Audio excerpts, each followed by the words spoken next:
Okay, welcome back to another Esports video. So in this one, we're going to be looking at the wider video games industry and esports and how they sort of interact with one another. We need to go through these four things. We need to go through the industry stakeholders in generic video games. We need to go through industry stakeholders in generic esports. And we need to try and identify areas where they interlink with each other. At the end, if you're pushing for a merit or a distinction, we'll do a little bit of evaluation. You definitely want to make sure, though, that you look for other examples. So what I'll do in the pinned comment for this video is I'll give you some other examples, but then I'll leave the research up to you. So, both of these industries are massive. You should always do your own reading and research, and this video is only intended to cover the basics. Any sources that I've used, please check the description. And I'll also have a slide at the end with them all on. So, common misconception. Video games and esports operate separately. Actuality, they are massively intertwined with one another. Esports will not exist without the cooperation of the video games industry. Because they make the games, right? So, I'm not going to sit here and read all these out. You can pause the video and read them. There will be some companies on this slide that you've heard of before. There may be others you've not heard of before. But the main headings that we need to be aware of in the video games industry is the government, the UKIE, game devs, software devs, publishers, distributors, equipment manufacturers, services, and then on the next slide, esports.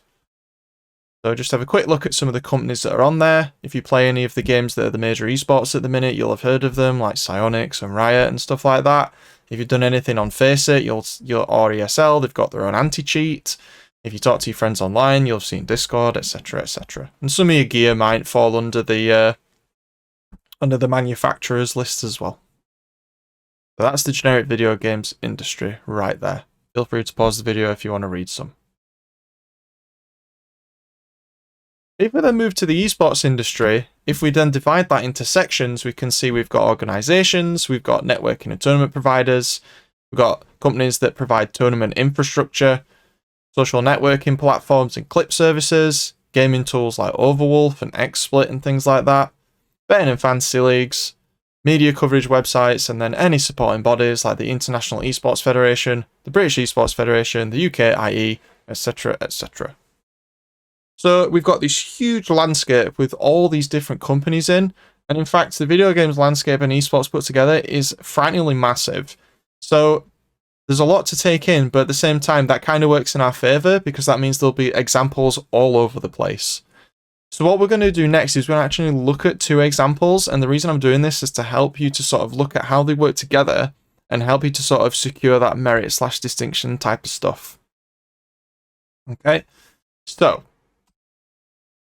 Key relations that we can look at as an overview. An esports organization like Fnatic works closely with gaming equipment manufacturers like AMD through sponsorships.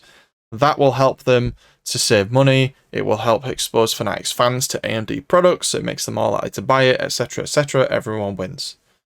If you look at tournament providers like Faceit, they work with publishers and developers like Valve on CSGO and anti-cheat developers that they have internally to help facilitate a competitive esports scene and also to keep the integrity of the esport in check so we don't get cheaters in tournaments and stuff like that. Finally, we can look at esports streaming platforms like Twitch and publishers like Riot Games who had their esports beta for Valorant on that platform exclusively, which is going to be one of the examples we actually look at. Okay, so examples of cooperation between these two different, not really different, but these two industries. Reference for the picture there, and also reference number 3 at the end if you go in the description of the video. So if we look at Twitch and we look at Riot separately, Twitch has got 31 million daily users. Demographic of Twitch, 75% of them between 16 and 34. And it streams main games that are competitive towards Valorant or would compete directly with Valorant like CSGO and Overwatch League. So if we look at Riot Games then, their target demographic is over 16. The PEGI rating for Valorant is 16+. And the main competitors for this type of game are hero shooters and tactical shooters like Overwatch, CSGO, Rainbow Six Siege and Crossfire. So if you think about what Riot had to gain from this, Twitch is absolutely massive. I'm sure many of you watching this video have favourite streamers on Twitch. You've watched esports on Twitch. And so Valorant itself had nothing to lose. Because there's 31 million potential people that watch Twitch, and 75% of them fall into Valorant's target demographic, and the competitors for Valorant are on that platform as well, it made so much sense for Riot to sign this exclusivity deal, because even if people aren't watching Valorant, if that stream has loads of viewers from the hype that was generated, and someone who watches Overwatch or CS sees that esports tournament on their homepage, they might click on it, they might watch it, and they might think, do you know what? Valorant's alright, I might download it, because it's free to play. So we can see that this partnership between these two companies was very beneficial for both. Twitch get more viewership, Twitch can show more ads, Twitch get more revenue from donations and things. So they win. And Riot Games gets more exposure, it gets to compete with other titles that it wants to compete with, and it's got a location that it can use to target its main demographic. So it's a win-win for both sides. So that's the first example. If we look at the second example, and this isn't just for Rocket League, they've done this in Halo and other games as well, is that game developers and publishers are starting to include merchandise for teams that compete in their leagues within the game. So we've got esports organisations like Space Station, Fnatic, G2, and then BDS. Congrats to them for winning the Rocket League World Championship. That was a really good game to watch. And they work in partnership with Psyonix to basically increase revenue and exposure for both of them. So if you look at the esports orgs, they have loads of fans. Some of those fans will be willing to spend money, just like some of you have on teams that you like. And their branding and colour schemes are already done. The hard work has already been done. They don't need to do any fancy designs or anything. All these esports organisations have already poured thousands into that. Rocket League itself, the IP that the orgs compete on, they already have a good relationship because they play in the RLCS anyway.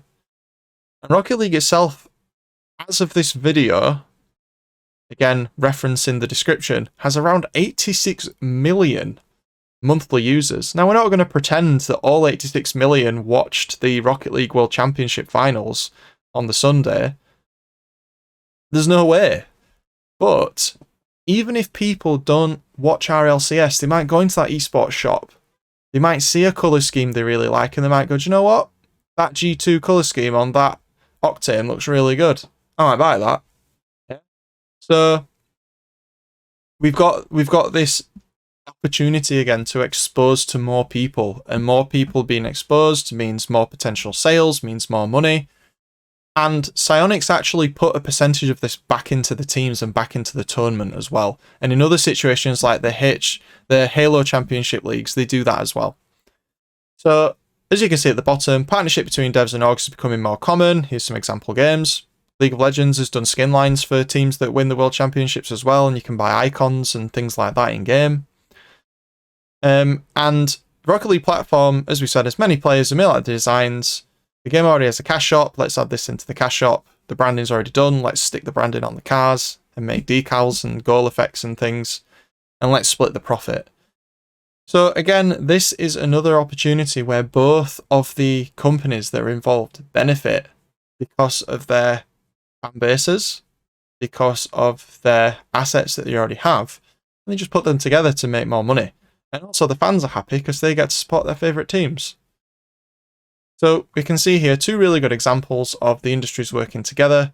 As I said, here's the references. As I said, I will be putting in the description these links, and I'll also put a pinned comment on with some other examples that you could use if you've got homework or if you need to look at some other stuff.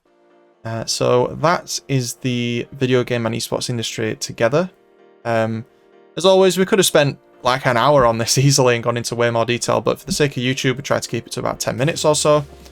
Hope you found it informative, hope you enjoyed it. As I always say, drop a comment on what you're studying at the minute. Let me know if you want a video. Leave a like and definitely consider subscribing if you're an esports student and want some more videos to help you out to succeed. and I'll see you in the next one. See you later.